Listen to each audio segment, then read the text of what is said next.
Bom, irmãos, pergunta de número 22 do Catecismo Maior de Westminster nos diz assim: caiu todo o gênero humano na primeira transgressão?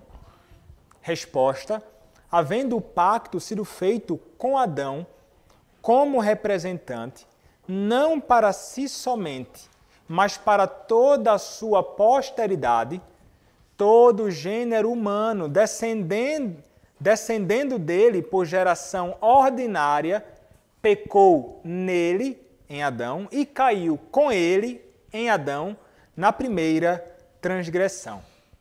Então, havendo o pacto sido feito com Adão, como que? Como representante, não para si somente, mas para toda a sua posteridade, todo o gênero humano. Descendendo dele por geração ordinária, pecou nele e caiu com ele na sua primeira transgressão. Somente na sua primeira transgressão. Então, nós olhamos para a Escritura e, obviamente, há textos que sustentam essa declaração, essa resposta, essa proposição.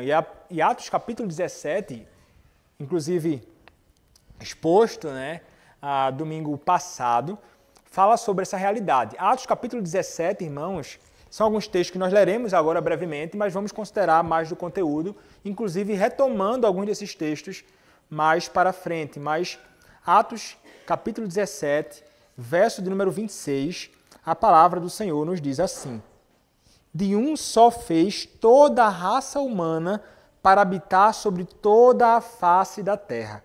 Então, nós vimos, aqui, quando o apóstolo Paulo está proclamando a palavra, a verdade de Deus ali em Atenas, ele fala exatamente isto para aqueles que concebiam a ideia de que eles eram de uma linhagem totalmente diferente dos demais povos. Então, o apóstolo Paulo diz, olha, todos nós viemos de um só homem, de um só fez Deus toda a raça humana para habitar toda a face da terra. Então, como nós entendemos, é o seguinte, é que existe, então, uma unidade orgânica da raça humana. Todos foram feitos de um só, daí, então, todos serem filhos de Adão. Então, seria basicamente isto aqui é posto. Um outro texto que nós podemos considerar, Gênesis capítulo 2, versos 16 e 17, onde nós encontramos ali o pacto de obras feito com Adão.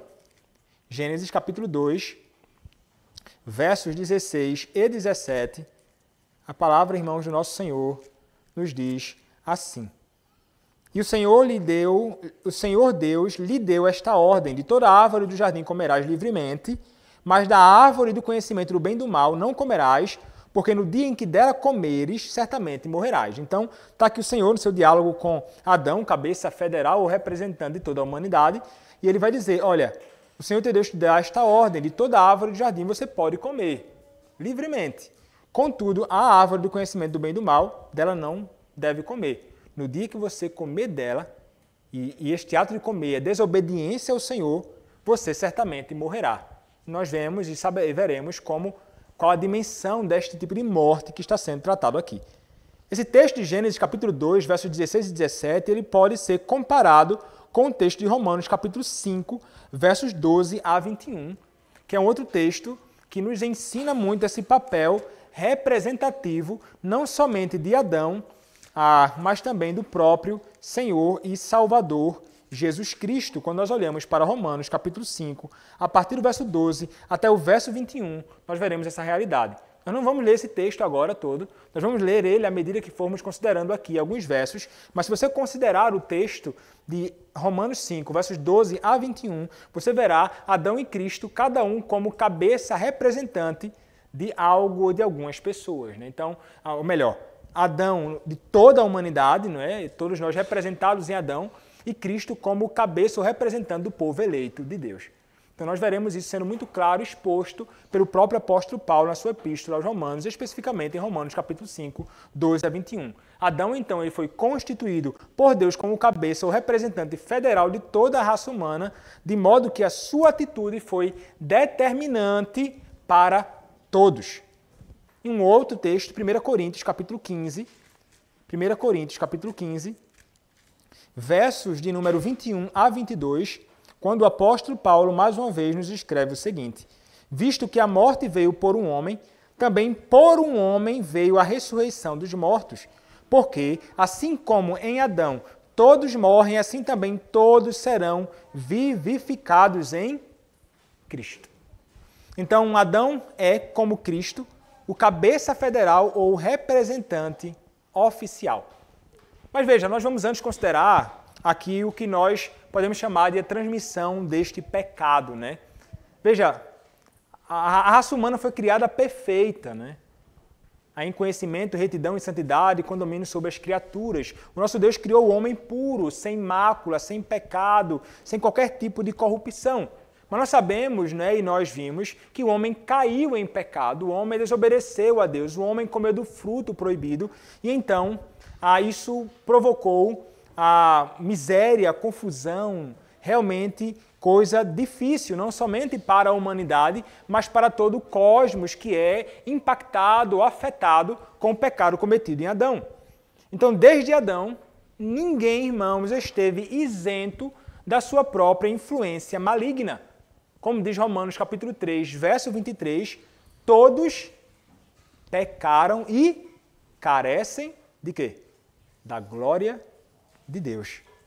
Então a Escritura nos diz isso. Todos pecaram e carecem da glória de Deus. E veja, a Escritura nos mostra a realidade que realmente o pecado ele está em todos os homens. E essa realidade, por exemplo, é posta desde o Antigo Testamento. Se você olhar o que diz a palavra em Salmo 51, verso 5, Davi vai dizer: eis que em iniquidade fui formado e em pecado me concebeu minha mãe. Eu nasci em iniquidade e em pecado me concebeu minha mãe. Salmo 51, verso 5. E o Salmo 58, verso 3, também nos diz: alienam-se os ímpios desde a madre, andam errados desde que nascem, proferindo mentiras. Salmo 58, verso 3. Então note que a Escritura nos mostra que todos são pecadores desde a concepção, em toda a totalidade de sua vida e ser, exceto Jesus Cristo. Exceto Jesus Cristo. Mas poderíamos fazer a seguinte pergunta, irmãos: qual é a ligação entre Adão e seu pecado e a condição e pecaminosidade de todos os seus descendentes, ou seja, de toda a raça humana? Nós faremos essa pergunta mais uma vez, mais à frente. Mas vamos aqui então ouvir o que diz Gerhardus Voss no comentário do Catecismo Maior. Ele diz assim: primeiro ele apresenta uma pergunta. O que quer dizer a expressão no Catecismo? Todo gênero humano que descende dele por geração ordinária. E ele então responde: isso quer dizer todo o gênero humano, exceto Jesus Cristo. É verdade que Jesus Cristo descende de Adão, mas não por geração ordinária, comum. Porque Jesus nasceu de Maria e não tinha pai humano. Todo o gênero humano pecou e caiu em Adão na primeira transgressão, exceto Jesus. O pecado do primeiro Adão causou a ruína de todo o gênero humano, exceto do segundo Adão, como o apóstolo Paulo chama Cristo em 1 Coríntios. Ele faz outra pergunta então: por que se menciona de modo especial a primeira transgressão de Adão? E a resposta que ele dá é: porque foi apenas a primeira transgressão de Adão, olha só, apenas a primeira transgressão de Adão que afetou todo o gênero humano com a violação do pacto de obras, estabelecido ali em Gênesis capítulo 2, versos 16 e 17. Somente o primeiro pecado de Adão é que é imputado, ou, em outras palavras, atribuído, colocado na conta de toda a raça humana. De toda a raça humana, por conta de quê? Por conta do pacto de obras, né? Nós éramos representados por Adão no pacto de obras. Os demais pecados que Adão cometeu ao longo de sua vida foram cometidos por ele somente como indivíduo e não como cabeça ou representante de toda a raça humana. Os demais pecados de Adão não têm a ver conosco hoje, por isso a Bíblia nem sequer os menciona. Então, nós éramos representados no primeiro pecado de Adão, por Adão. E o pecado dele foi imputado, colocado, creditado sobre nós, como se nós tivéssemos cometido aquele mesmo pecado. Mas somente o primeiro pecado. Um outro comentarista antigo do Catecismo Maior de Westminster, ele vai dizer assim: Adão, portanto, deve ser considerado como tendo sido constituído cabeça de uma posteridade de maneira federal, por um ato da vontade soberana de Deus. E assim deve ser visto como seu representante, além de seu pai comum. Se isso puder ser provado, então se pode dizer que caíram com ele. Para compreender isso, devemos reconhecê-lo como cabeça do mundo, assim como Cristo é a cabeça de seus eleitos. De modo que, no mesmo sentido em que a justiça de Cristo se tornará nossa, ou se torna deles, a saber, por imputação, a obediência de Adão, se ela tivesse permanecido fiel, teria sido imputada a toda a sua posteridade, assim como seu pecado é agora após ter caído. Então, esta é uma doutrina fundada na pura revelação. E precisamos recorrer às Escrituras para demonstrar sua veracidade. Então, mais uma vez, por outro autor, há uma pergunta feita. Qual é a ligação entre Adão e seu pecado e a condição e pecaminosidade de todos os descendentes, ou seja, de toda a raça humana? E nós podemos encontrar a resposta, irmãos, mais uma vez, no texto de Romanos. Romanos, capítulo 5, versos 12 a 19. Agora eu vou ler esse texto. Romanos 5, 12 a 19, o texto nos diz assim: Portanto, assim como por um só homem entrou o pecado no mundo, e pelo pecado a morte, assim também a morte passou a todos os homens, porque todos pecaram. Porque até ao regime da lei havia pecado no mundo, mas o pecado não é levado em conta quando não há lei. Entretanto, reinou a morte desde Adão até Moisés, mesmo sobre aqueles que não pecaram à semelhança da transgressão de Adão, o qual prefigurava aquele que havia de vir. Todavia, não é assim o dom gratuito como a ofensa, porque se pela ofensa de um só morreram muitos, muito mais a graça de Deus e o dom pela graça de um só homem, Jesus Cristo, foram abundantes sobre muitos. O dom, entretanto, não é como no caso em que somente um pecou, porque o julgamento derivou de uma só ofensa para a condenação, mas a graça transcorre de muitas ofensas para a justificação. Se, pela ofensa de um e por meio de um só, reinou a morte, muito mais os que recebem a abundância da graça e o dom da justiça reinarão em vida por meio de um só, a saber, Jesus Cristo.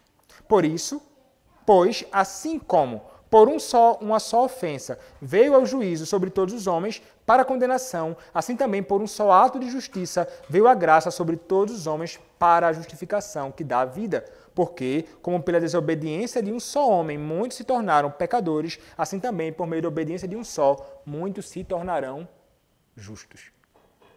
Então esse texto lido rapidamente, no fôlego, tratando sobre essa realidade. Então, notem, irmãos, esse texto explica duas coisas. Há dois fatos inegáveis da experiência humana. Primeiro, a universalidade do pecado. O pecado, então, ele é universal, alcançou a todos os homens, e a universalidade da morte, como consequência também do próprio pecado. Então, a história, irmãos, da raça humana, ela pode ser resumida, então, resumida em termos de o que aconteceu por causa de Adão e o que aconteceu por causa de Cristo. Então, o que foi que Adão provocou? Muitas coisas aconteceram. E o que aconteceu por causa de Cristo? Muitas coisas gloriosas aconteceram. E veja, a salvação ela vem por meio de Cristo, né? A salvação ela envolve o quê? A salvação ela envolve uma mudança radical de nossa posição diante de Deus. Antes, quando não conhecíamos a Deus, estávamos em Adão. Estávamos em Adão. E agora nós estamos em Cristo. Abundantemente a Escritura fala sobre essa união orgânica, essa união impressionante entre Deus e o seu próprio povo, entre Cristo e o seu próprio povo. Então, todos os que estão condenados diante de Deus e estão por causa do pecado de Adão, bem como também por causa dos seus próprios pecados. E todos aqueles, irmãos, que são justificados por Cristo, ou justificados diante de Deus por Cristo, o são por causa da obediência de quem? De Jesus Cristo. Por causa da obediência de Jesus Cristo. Então, nós precisamos compreender algumas coisas, irmãos. Veja, para compreender o ponto de Romanos 5, 12 a 19, que nós acabamos de ler, nós devemos observar algumas coisas. Nós devemos observar os paralelos que o próprio texto de Romanos 5, 12 a 19 estabelece entre Adão e Jesus. Um primeiro paralelo que nós podemos tratar é o seguinte: ambos são igualmente históricos. Jesus viveu na história humana. Portanto, Adão também deve ter existido historicamente para que o paralelo tenha validade. E, de fato, ele viveu. Segundo, ambos, Adão e Cristo, foram designados por Deus como figuras centrais na história da humanidade. Terceiro, cada um representa um grupo de pessoas. Adão, ele representa todos os caídos e não regenerados. Cristo, por outro lado, representa os regenerados e crentes. Quarto, Deus fez um pacto com cada um deles, estabelecendo-os como cabeças federais, representantes. Adão com o pacto de vida, também chamado pacto de obras. E Jesus com o pacto da graça, o pacto da graça. Quinto paralelo, cada um representou sua descendência. Adão, ele representou sua descendência genética e Jesus representou sua descendência pactual, o seu corpo espiritual. E sexto e último paralelo, cada um deles transmitiu a seus descendentes os efeitos de suas próprias ações. Cada um legou, conferiu, deu às pessoas que representava todas as consequências de sua vida. Isso tanto no que diz respeito a Adão, como naquilo que diz respeito ao próprio Senhor Jesus Cristo. O autor então nos diz, irmãos, que qualquer objeção a esse princípio de representação está enraizada em ignorância, orgulho, autoconfiança, incredulidade nas Escrituras ou insatisfação com o governo de Deus. E deveríamos ser coerentes, se não aceitarmos a ideia da representação de Adão, também não devemos então aceitar a representação de Cristo. Se rejeitamos qualquer ideia de representatividade, se formos coerentes, nem de Adão nem de Cristo.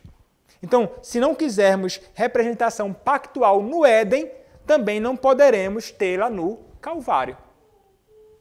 Se não queremos e não aceitamos e não admitimos a ideia de representação no Éden, também não devemos exigir ou requerer ou esperar uma representação no Calvário. Há representação no Éden, há representação no Calvário. Veja, em Romanos capítulo 5, irmãos, verso 12 a 19, como nós lemos, Adão é apresentado como cabeça da raça caída. Nós lemos isto. Como, mais uma vez, citando um comentarista do passado, eu não menciono o nome dele porque eu não sei falar o nome desse homem. Ele diz assim: assim ele diz, pela ofensa de um veio o juízo sobre todos os homens para a condenação. Pode-se observar que o apóstolo, neste texto, usa uma palavra traduzida como condenação, a qual não pode, de modo coerente, ser entendida senão em um sentido forense, judicial. Daí, o que ele argumenta é que somos passíveis de condenação pela ofensa de Adão.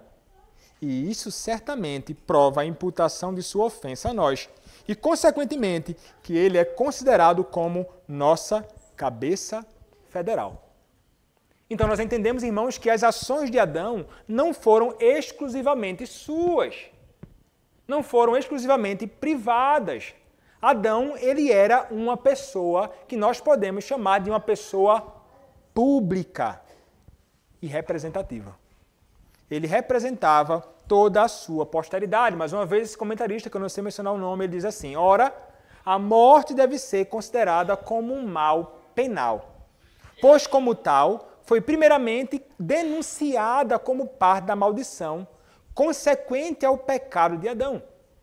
O apóstolo também diz: o salário do pecado é a morte. E em outro lugar fala de todos os homens como morrendo em Adão. Então, o pecado de Adão, portanto, é imputado a toda a humanidade e, consequentemente, ele foi sua cabeça federal e representante no pacto sob o qual estava. Então, ele, irmãos, Adão, ele agiu, repetindo, ele agiu em nome de todos os que representava. Toda a raça humana caída, como ensina 1 Coríntios, capítulo 15, verso de número 22, que nós também já lemos aqui. Então, há uma certa solidariedade nisso. Nossa solidariedade com ele nos implica em sua desobediência.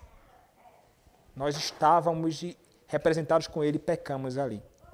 Através, irmãos, do representante da humanidade, Adão, a Bíblia nos diz, entrou o pecado no mundo e pelo pecado a morte. Assim também a morte passou a todos os homens, por quê? Porque todos pecaram.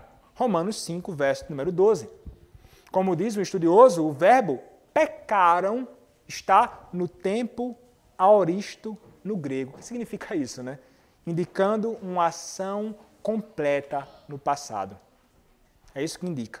O verbo pecaram. Ou seja, quando Adão, irmãos, pecou, toda a raça humana pecou. Todos pecaram em Adão, nosso representante. E como nos diz a Escritura, irmãos, sua transgressão afetou seus descendentes imediatos. Basta ler lá Gênesis capítulo 5, verso 1, até Gênesis capítulo 6, verso 6, por exemplo. E todos os demais desde então, como ensina Romanos capítulo 3, verso de número 23.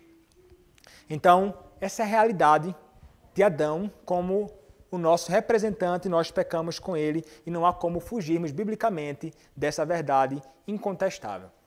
Mas como nossa relação pactual com Adão, irmãos, nos afeta hoje, 6.000 anos depois? Poderíamos dizer, irmãos, que isso nos afeta pelo menos de 3 maneiras, diz o comentarista. O pecado de Adão nos constitui pecadores. O pecado de Adão nos constitui pecadores. Como nosso representante, seu pecado torna todos os seus descendentes pecadores, como está lá em Romanos 5,19, porque como pela desobediência de um só homem muitos se tornaram pecadores, assim também por meio da obediência de um só muitos se tornaram justos.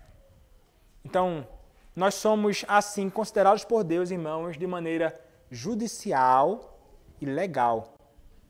E somos, por causa disso, nós nos tornamos passíveis de uma penalidade pelo pecado original. E é isso exatamente que experimentarão no juízo aqueles que não se renderem a Cristo. Eles são condenados e serão punidos eternamente por causa do pecado cometido em Adão. Veremos que aqueles que foram salvos por Cristo não experimentarão isso porque Cristo experimentou por eles. Então, ninguém vai poder dizer, então você foi salvo sem pagar por isso. Não, eu paguei por causa de Cristo. Cristo pagou por mim. Ele que experimentou em meu lugar isso.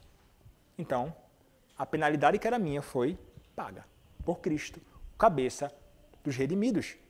Então, nós somos sim considerados por Deus de maneira judicial e legal, tornando-nos assim passíveis da penalidade por causa do pecado original. Nós acabamos herdando, então, do próprio Adão, irmãos, uma natureza que é pecaminosa, não tem como negarmos isso. Passada de antepassados até Adão. Como disse Davi, nós somos pecadores desde a nossa concepção, né? Então, aquela ideia de, a criancinha é linda, tão pura, não tem pecado, não. Tem pessoas que dizem isso, né? A gente vê que não, né? Alguns diziam, deixa ter um filho aí para tu ver o que é pecado no coração, né? Estou há 9 meses, faz amanhã, experimentando e vendo que, de fato, pequenininho mostra que é pecador, né? Judá já está dando todas as indicações claras disso em tão pouco tempo. Segundo, irmãos, o pecado de Adão trouxe a morte para todos os seus descendentes. Assim como por um só homem entrou o pecado no mundo e pelo pecado a morte, diz Romanos capítulo 5, verso 12. Romanos capítulo 5, verso 15 diz, e pela transgressão de um só muitos morreram. E o verso 17 nos diz, e pela transgressão de um só a morte reinou. Então note que a morte veio por causa de Adão. Então, antes mesmo da lei de Moisés, as pessoas morriam. inclusive. Morriam, inclusive, bebês. Prova da realidade do pecado herdado, do qual a morte é o salário justo, como ensina Romanos 6, verso do número 23. Então, isso desde o princípio, né? Como fruto do pecado cometido por Adão ali no princípio. Então, Deus, irmãos, ele foi alguém que advertiu, e ele trouxe advertências. Deus advertiu Adão que, ao pecar, como vimos em Gênesis 2,17, ele traria morte para si e também para seus descendentes. E que tipo de morte, irmãos, ele traria? Que tipo de morte?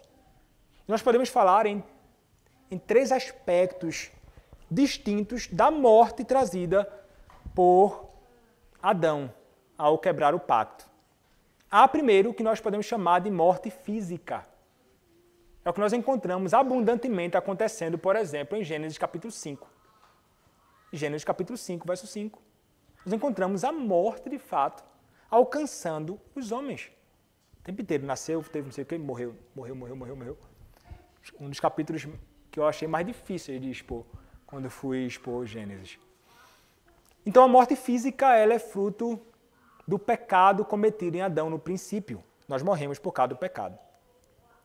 Segundo, ao que nós podemos chamar de uma morte que é espiritual. Quem nos ensina isto, irmãos? A palavra nos ensina em Efésios capítulo 2, verso 1, por exemplo. Efésios capítulo 2, verso de número 1. A palavra do nosso Senhor nos diz o seguinte. Efésios capítulo número 2, verso 1. Ele vos deu vida, estando vós mortos nos vossos delitos e pecados. Então, perceba a realidade de que existe uma morte espiritual, não somente física, fruto do pecado cometido por Adão no princípio. Mas, em terceiro lugar, existe o que nós chamamos também de morte eterna. Morte eterna. E a palavra do Senhor nos mostra essa realidade em Apocalipse, capítulo de número 20, verso de número 14, quando a palavra do Senhor nos diz assim: então a morte e o inferno foram lançados para dentro do lago de fogo. Esta é a segunda morte, o lago de fogo. Uma referência, então, ao juízo, à condenação eterna. Aqueles que não se renderam a Cristo não somente morrerão fisicamente, mas morreram espiritualmente e experimentarão, então, a condenação eterna. E isso, irmãos, está posto sobre todos os incrédulos, né? Todos os incrédulos vivem sob o reinado da morte. Este reinado, irmãos, da morte que não é natural, não é? A Bíblia até mostra que a morte é o nosso último inimigo. E é um salário do pecado. A morte é justamente isso. A morte, irmãos, é a justa aplicação do juízo de Deus, desse Deus que teve a sua própria lei violada pelo homem pecador, por nós em Adão. Então, como diz a palavra em 1 Coríntios 15, 22, que nós já lemos, todos os que estão em Adão morrem, mas todos os que estão em Cristo serão vivificados. Terceiro, o pecado de Adão trouxe condenação e juízo divino sobre todos os seus descendentes. Por causa de quê? Por causa da culpabilidade deles em sua transgressão.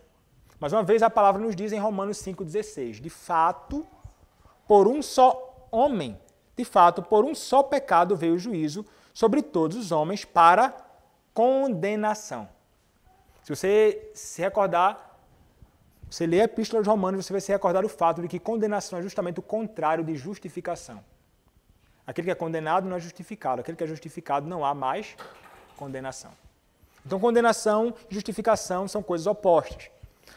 Pois assim, diz o capítulo 5, verso 18 de Romanos, Romanos capítulo 5, verso 18, pois assim como por uma só ofensa veio o juízo sobre todos os homens, para quê? Para condenação. Em outro texto, fora de Romanos, nós podemos considerar João 3, verso 36. João 3, 36 nos diz: quem crê no Filho tem a vida eterna. O que, porém, desobedece ao Filho não verá a vida, mas sobre ele permanece o quê? A ira de Deus. Sobre ele permanece a ira de Deus. Então, note, irmãos, que a Escritura nos mostra que nós estamos, de fato, condenados por nossa participação no pecado de Adão e pelos nossos próprios pecados.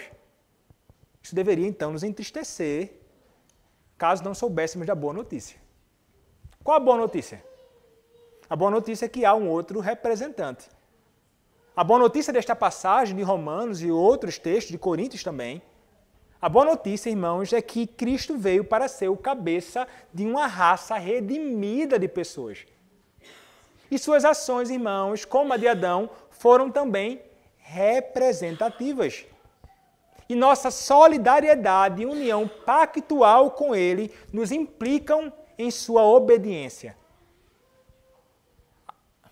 A obediência de Cristo é como se fosse a nossa obediência.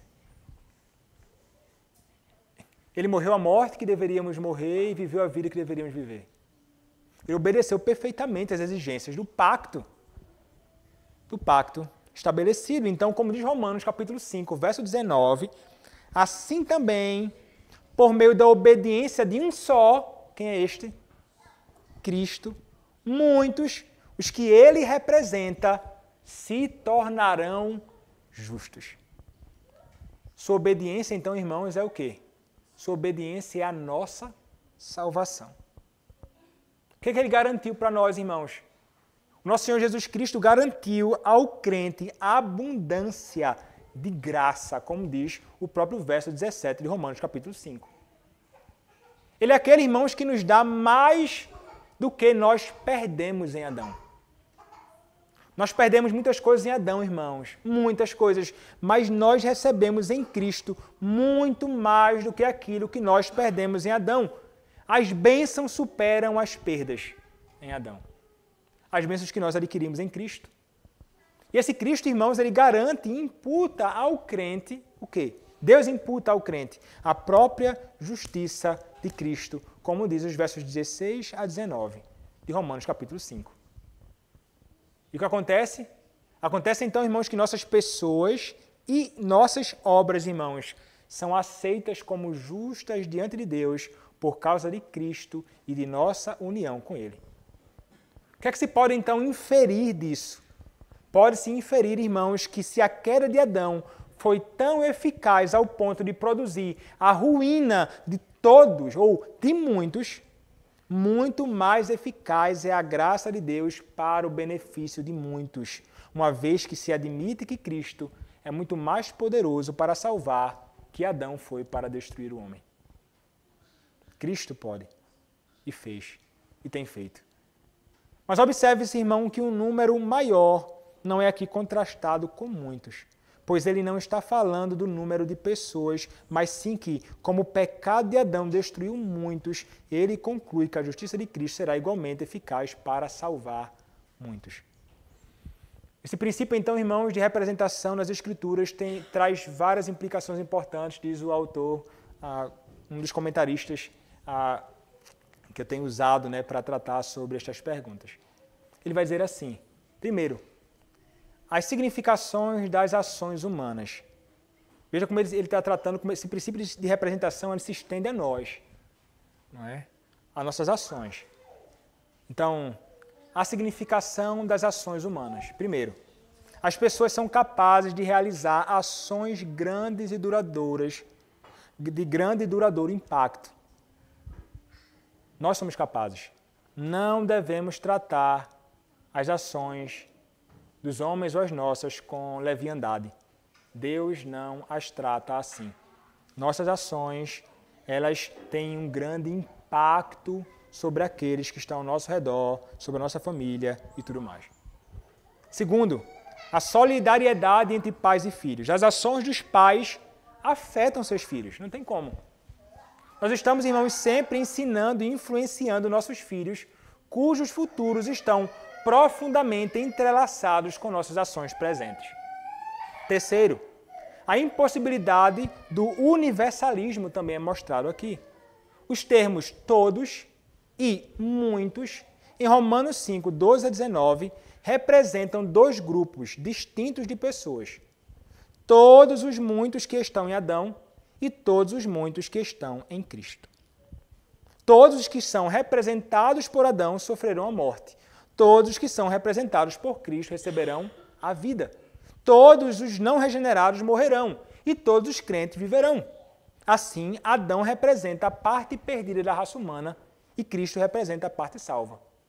todos os que estão em Adão morrerão e todos os que estão em Cristo viverão para sempre. Como ensina 1 Coríntios 15, 22. Quarto, o princípio de chefia ou cabeça ilustrado na vida. A chefia divinamente delegada a esposos, pais, presbíteros e magistrados civis. O Senhor coloca alguns como chefes, cabeças, né? Que exige submissão, como reflexo de nossa submissão a Cristo, nosso cabeça na nova aliança. Então, esses são os cabeças, os chefes, né? Todos nossos padrões, o Catecismo Maior vai tratar sobre como chefes ou cabeças, sobre grupos, né? Tanto na igreja como na sociedade e tudo mais. E na família. Quinto, a solidariedade dos que estão em Cristo. Jesus lida com os crentes como membros de um corpo e também como indivíduos. Ele nos vê como partes desse corpo, essa nova humanidade cristã. Portanto, então, nós devemos nos esforçar continuamente pela unidade cristã. Sexto, a unidade da Bíblia. Deus lida com as pessoas do início ao fim com base nos mesmos princípios de graça, fé e Cristo. Portanto, então, toda a Bíblia deve ser compreendida à luz desses princípios amplos e unificadores. Em sétimo e último lugar, irmãos, para concluirmos nosso estudo, a solidariedade dos que estão em Adão. Veja, há uma solidariedade, uma unidade entre o povo de Deus, tendo Cristo como representante, mas há uma solidariedade daqueles que estão em Adão. Eles estão unidos e com um propósito que é mau. Devemos esperar, irmãos, que os não regenerados continuem a conspirar contra e a se opor à Igreja de Cristo.